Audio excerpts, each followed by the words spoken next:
Olá, alunos, mais uma aula, nós juntinhos de novo. Nós vamos falar na aula de hoje sobre a teoria das inteligências múltiplas de Howard Gardner. Eu não sei se você já ouviu falar sobre esse assunto, alguns eu sei que já, mas para outros é novidade. Mas sempre a gente tem uma abordagem nova, né? Algo que nos toca. Eu, quando aprendi sobre as teorias de Gardner, eu fiquei muito feliz. Eu fiquei extremamente feliz, porque por vezes a gente se acha inconveniente para o mercado de trabalho, para uma profissão. Às vezes a gente olha do lado, vê as pessoas com tantas habilidades e dá a impressão assim que a gente não tem habilidades, né? Que a nossa vida parece que é desprovida de habilidades. Ou então que a gente não tem tanto quanto as outras pessoas têm, parece que as habilidades das outras pessoas são sempre melhores que as nossas. A gente valoriza o outro e esquece de valorizar a gente mesmo. E o Gardner, ele veio trazer, através dessa teoria das inteligências múltiplas, uma abordagem muito interessante, né? Mostrando que cada um tem capacidades, tem valores, tem habilidades lindas, assim, de serem usadas, e o mundo precisa de você, o mundo precisa de mim, o mundo é melhor porque eu existo, porque eu ponho as minhas habilidades em prática. O mundo é melhor porque você existe e coloca as suas habilidades em prática. Howard Gardner, ele nasceu na Pensilvânia, tá, em 1943. Ele é um psicólogo cognitivo e educacional. Nasceu nos Estados Unidos, né? E ele está muito ligado à Universidade de Harvard. Então, um estudioso, tá? Um exemplo a ser seguido, né? Uma pessoa muito relevante no mundo de hoje. Bom, o Gardner, quando ele listou as inteligências múltiplas, ele dividiu em um grupo, vamos contar aí, no reloginho, lá em cima, no meio-dia, né? 1, 2, 3, 4, 5, 6, 7, 8. Ele dividiu a inteligência das pessoas em 8 grupos, tá? Então a gente chama aí de inteligências múltiplas de Gardner. A primeira inteligência, lá em cima no reloginho, é inteligência visual, verbolinguística, tá? Tem um desenho aí de um relógio, de uma planilhazinha aí, né? Interpessoal, depois, duas pessoas juntas. Intrapessoal, uma pessoa aí com os braços levantados. Naturalista, com uma folhinha aí, né? Corporal, sinestésica, uma pessoa correndo. Musical, um desenho aí de uma cifra musical. E lógico, matemática. Então, vamos lá. Então, vamos pensar nessas inteligências, né? Por vezes você fala assim, qual é a minha inteligência, qual é a minha capacidade? Às vezes você vai tá saindo do ensino médio, indo para a universidade e você fala, eu não sei o que eu quero fazer. Eu deparo com isso todo dia, convivendo com vocês, outros adolescentes, né, que eu trabalho na minha célula, na minha igreja, eu deparo com isso. Eu ainda não sei o que eu quero. E isso é muito comum, é mais comum do que a gente possa imaginar. Na verdade, eu percebo, na minha abordagem, pode ser que eu esteja errada, que uma minoria sabe o que vai fazer da vida, assim, já tem uma coisa certa, já sabe das suas habilidades, sabe dos seus desejos. Uma grande maioria não sabe, né? Então, talvez essa aula vai te ajudar a nortear aí a sua história, né, de vida, e você vai se descobrir aí nessas inteligências múltiplas de Gardner. Muito bem.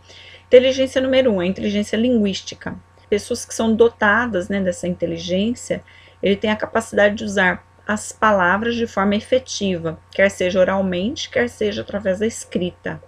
Então, quais os profissionais que têm uma aptidão linguística? Pessoas que têm uma inclinação aí, né, os poetas, escritores, oradores, jornalistas, publicitários, políticos, repórteres, professores, tá? São pessoas, um intérprete, um vendedor, né, uma pessoa do telemarketing. Então, nós temos aí um grupo de profissionais que estão ligados à inteligência linguística, né, uma capacidade na fala, na oralidade e na escrita também. Então, pessoas que se expressam bem, tá? Numa sala de aula, a gente percebe entre vocês, vamos apresentar trabalho. Eu tenho vergonha, né? O outro fala, fulano é bom para falar. Então, aquele que é bom para falar parece que está sempre em evidência e os outros não. Mas, na verdade, cada um é bom para uma coisa, né? O que é bom para falar, que legal, é a inteligência dele. Mas será que todo mundo vai falar? Às vezes não, né? Mas o outro é bom para outra coisa, e todos são importantes. Ou então, né, eu vejo aí, muita gente tem um pouquinho de cada inteligência.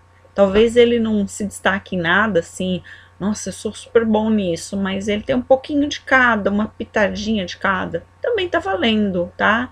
Não é uma regra, tá bom?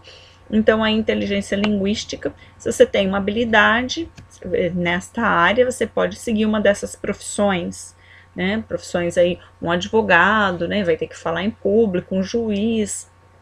Então, são pessoas ligadas a essa inteligência.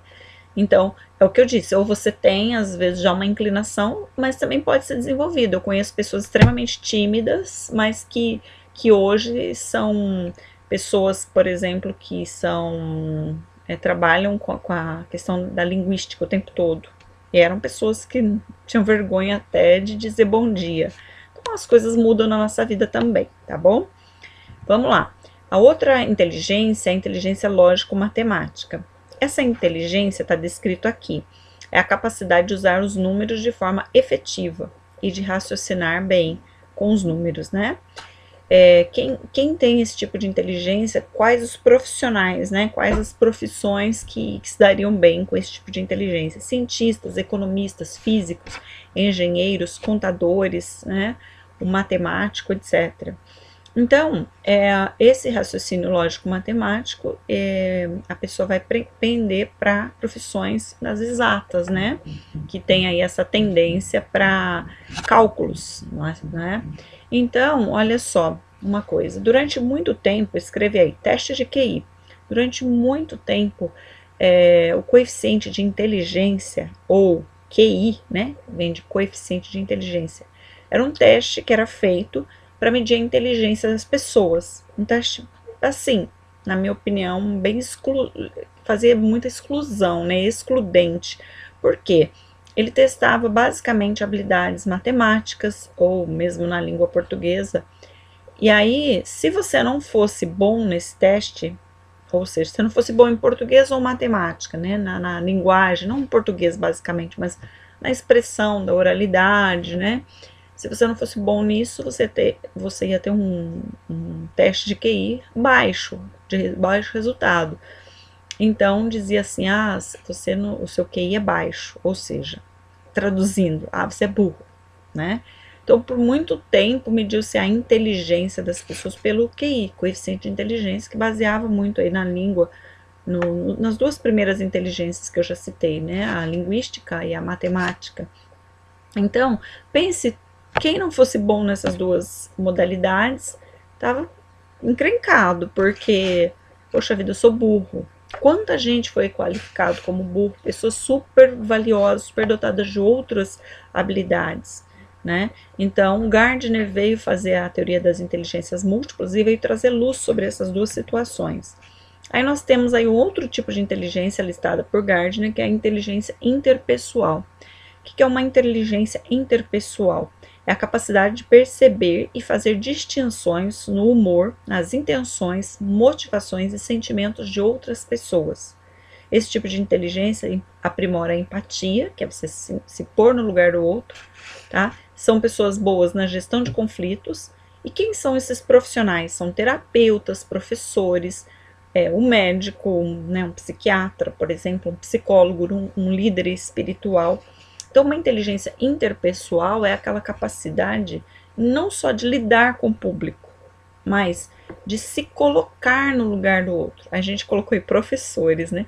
Nem todos os professores têm uma inteligência interpessoal, né? Às vezes ele é até bom na oralidade, mas às vezes ele não se põe no lugar do outro, ele não vê o problema do aluno.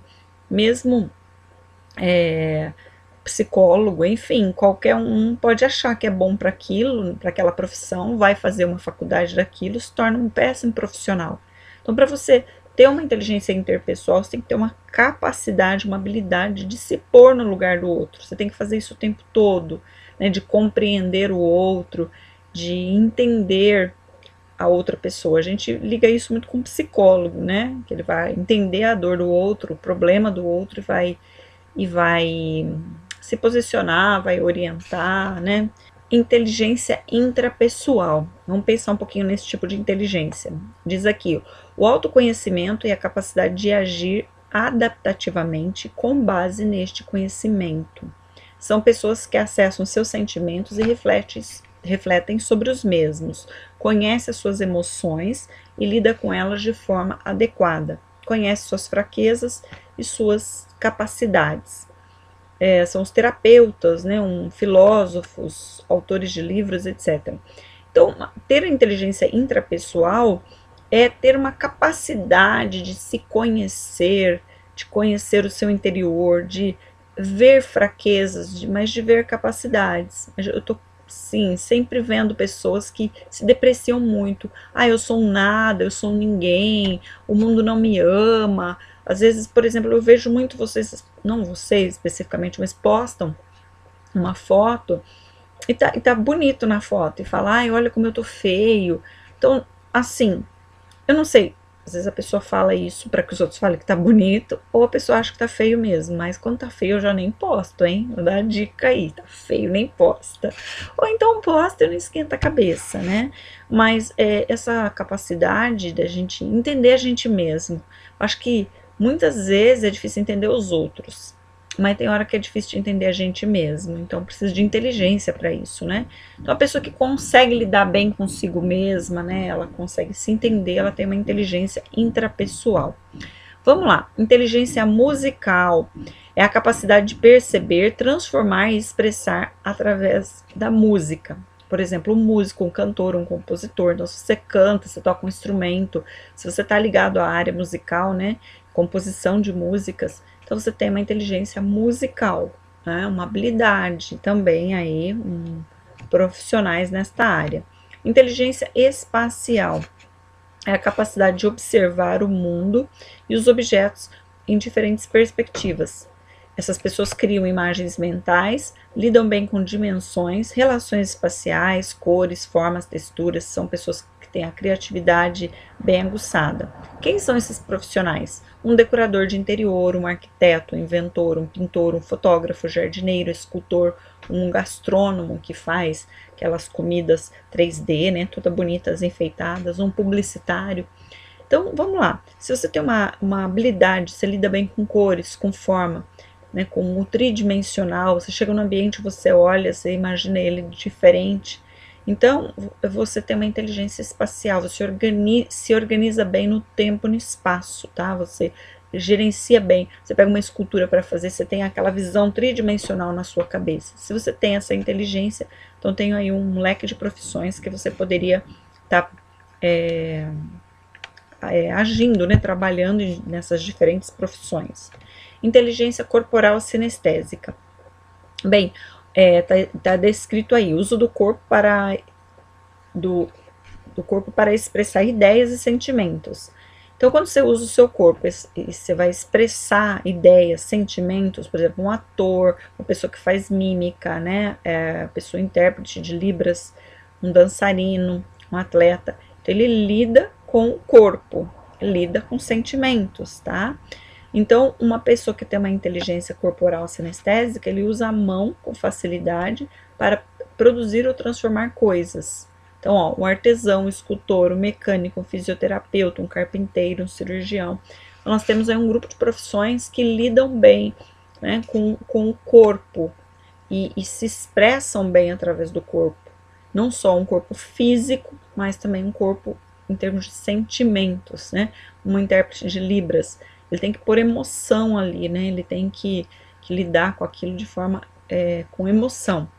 Então, a pessoa que pode ter essas profissões vão se dar bem com isso. Então, vamos lá, como eu falei aí, né? Um atleta, pessoa que joga futebol muito bem. Então, eu vi bastante na escola já, meninos que às vezes não iam tão bem na minha matéria ou em outras, mas eram excelentes atletas, jogavam bola como ninguém, né? Então, ou de repente a pessoa fala, vou fazer educação física, ou sei lá, tinha meninos que queriam entrar para um time, é válido, é válido. A questão dos times todo mundo já conhece, tem um tempo de validade, né? É importante a pessoa estudar, de repente Ah, eu quero entrar para um time, tá, mas faz uma faculdade como a educação física, por exemplo, porque quando passar a sua idade, né, a idade nos times de futebol aí, a pessoa aposenta muito cedo, né, e é legal ter uma profissão, assim, um diploma, até para você ter uma profissão depois. Então, quando você usa o seu corpo, né, para se expressar ou para desenvolver algo, né, por exemplo, um carpinteiro, ele usa o corpo dele para produzir lá um guarda-roupa, uma peça, enfim, né, um escultor. Então, você tem essa inteligência. A inteligência número 8, que é a inteligência naturalista, ela o Gardner, ele colocou essa inteligência por último, né, que ele foi viver na necessidade do meio ambiente. Nós estamos degradando o meio ambiente e o meio ambiente grita por socorro, né? E tem pessoas que têm esse tipo de inteligência, essa sensibilidade para com o meio ambiente, né? Então, essas pessoas, elas têm sensibilidade na organização dos objetos relacionados à natureza, como classificar e reconhecer as plantas, os animais, os minerais, os fenômenos do clima. Então, quem são esses profissionais?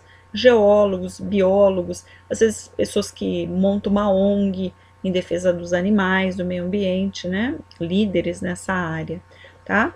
Então, nós temos aí essas pessoas.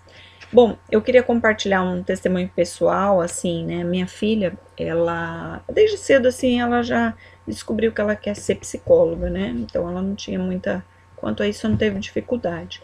Mas teve uma coisa que ela teve dificuldade, a questão de ver as habilidades dela, assim, de sentir no dia a dia, não do que ela vai fazer, né, na faculdade que ela vai fazer, ela não tem dúvida, mas no dia a dia parecia assim, que todo mundo tinha tanta habilidade e ela não. Às vezes ela via uma amiga, no ambiente da igreja mesmo, nossa, fulana canta tão bem, fulana toca instrumento, né, e ela às vezes se via não tão boa para algumas coisas. Aí a gente conversando, e aí eu expliquei para elas a teoria de Gardner, e foi muito bom, porque ela pôde perceber assim que ela era boa em algumas coisas, mas só que ela não se capacitava naquilo. Então assim, ela tem uma super habilidade para coisas manuais, tá? E a gente começou a fazer alguns recursos, que a gente trabalha com crianças na igreja, então nós começamos a fazer alguns recursos em EVA, e ela se deu super bem, as coisas dela ficaram lindas. E eu fui mostrando para ela, falei, filha, você tem uma habilidade de ajudar as pessoas incrível. Você se põe no lugar do outro, você ajuda o tempo todo. E ela coloca no Instagram vídeos motivacionais, no YouTube. Então, tá lá com os inscritos dela e tudo. Então, ela tem essa habilidade já, que vai ser a profissão dela no futuro, mas que já é hoje. Então, você não precisa ser bom. Ah, um dia eu vou ser bom nisso. Não é um dia. Você pode ser bom hoje, ser relevante, começar a estudar, fazer cursos, se aperfeiçoar, né? E eu queria ler para vocês a carta de Thomas Edison, né? Uma carta muito interessante, que ela vai falar justamente sobre habilidades. Às vezes o mundo está dizendo que você não é ninguém, mas você é alguém de muito valor. Pode ser que a sociedade não perceba isso, mas você é uma pessoa de extremo valor. E Thomas Edison, que foi inventor aí da lâmpada, inventor de mais de 1000 e poucos inventos, ele foi um menino incompreendido. E pode ser você, esse Thomas Edison. Eu vou ler a carta para vocês. Bom, vamos ler a carta. Então diz assim: Thomas Edison foi inventor e cientista americano que nasceu em 1847 e faleceu em 1931. Ele era criança. Certo dia, voltando da escola, chegou em casa com um bilhete para sua mãe. Naquela época as crianças levavam os bilhetes fechadinho, né? Não abria no caminho. Ele disse: o meu professor me deu este papel, mãe. Pediu para eu entregar apenas para você. A mãe abriu o bilhete. Quando ela começou a ler, os olhos dela começaram a lacrimejar, né? E aí, então, ela resolveu ler o bilhete em voz alta para o filho. E o bilhete dizia assim: seu filho é um gênio. Essa escola é muito pequena para ele e não possui professores ao nível suficiente para treiná-lo. Por favor, mãe, ensine-o em casa, você mesma. Parece tempo de pandemia, né? Ensinando em casa. A partir daí, a mãe, muito sábia, uma mulher extremamente, né, visionária, ela passou o restante da infância e da adolescência de Thomas incentivando de todas as maneiras, através de muitas leituras, preste atenção, leituras, e de muitos experimentos. Tá? Ela deixava ele pôr a mão na massa. Com 11 anos, ele tinha um laboratório no porão da casa dele. Aos 12, após várias experiências, construiu um telégrafo rudimentar. Conseguiu um emprego de vendedor de doces e jornais em um trem. Olha só, bem jovem, já foi para o mercado de trabalho, né? Foi para cima. Com o apoio do chefe dele, ele instalou um laboratório químico no vagão postal, onde nas horas vagas estudava e fazia experimentos. Então não tinha preguiça, não tinha tempo ruim, né? Depois de muitos anos, Edison veio a se tornar um dos maiores inventores do século.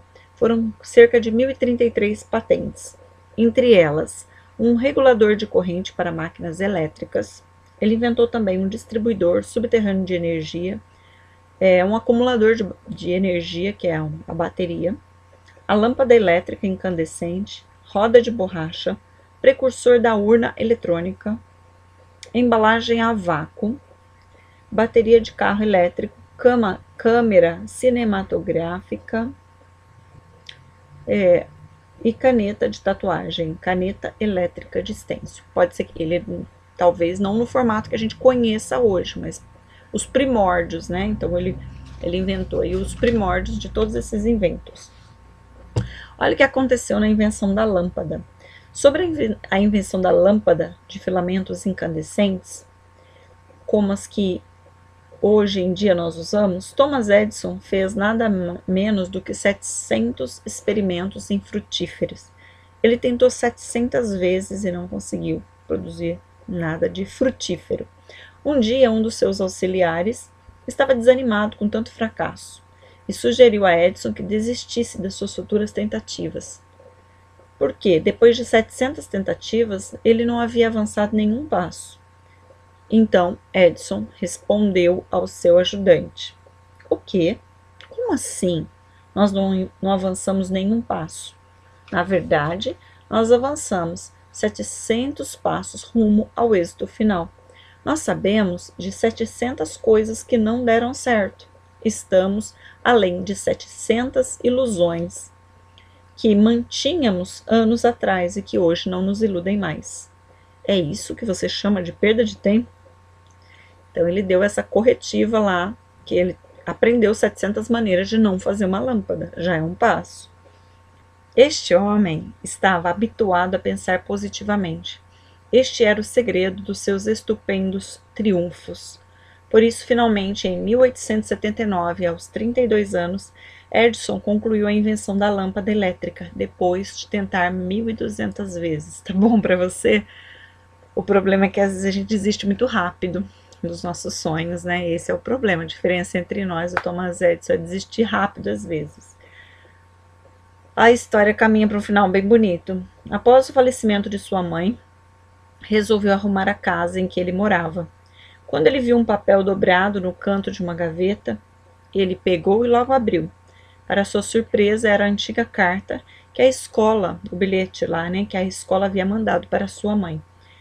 Porém, o conteúdo não era aquele que a mãe dele leu. Estimada senhora Edison, esse era o conteúdo do bilhete, né? Lamentamos informar que seu filho foi expulso da escola. Ele é um péssimo aluno, não progride como o restante da turma, e por isso não podemos permitir que ele continue a estudar aqui. Ele ficará a seu encargo a partir de agora. A senhora vai ajudá-lo em casa. Edison chorou durante horas e então escreveu em seu diário: Thomas Edison era uma criança confusa, mas graças a uma mãe heroína e dedicada, tornou-se o gênio do século. Abre aspas, sou o resultado do que uma grande mulher fez de mim. Fecha aspas, assinado Thomas Edison. Tá? Então, muitas vezes na vida a gente se encontra nessa situação, né? Muitas vezes isso acontece também na nossa vida, né? Nos tornamos incompreendidos pelos nossos dons, pelos nossos talentos, algumas escolhas profissionais, algumas escolhas que a gente faz, Mas eu quero dizer para você que vale a pena perseguir os seus sonhos, os seus anseios, desenvolver habilidades, visualizar testes que possam testar a sua habilidade, né? Se envolver em coisas e sentir se você gosta ou não. Não desistir tão fácil. Eu acho que isso tudo nos ensina, né? Então, que você possa, aí dentro das habilidades, desenvolver a sua. Espero ter contribuído para o seu aperfeiçoamento, para te dar inspirações, para que você se descubra nesse processo, né? E que você possa ser um profissional, seja ele qual for, qual profissão você escolher, desde um motorista de Uber, que o mundo precisa de ótimos motoristas de Uber, a um fisioterapeuta, a um enfermeiro, a um vendedor de lojas, a um médico, a um juiz, não importa a profissão, importa que você se descubra e faça aquilo que realmente tem a ver com você, que você se identifica, aquilo que você pode fazer de melhor e dar a sua contribuição para esse mundo. Fica esse recadinho para você. Um abraço.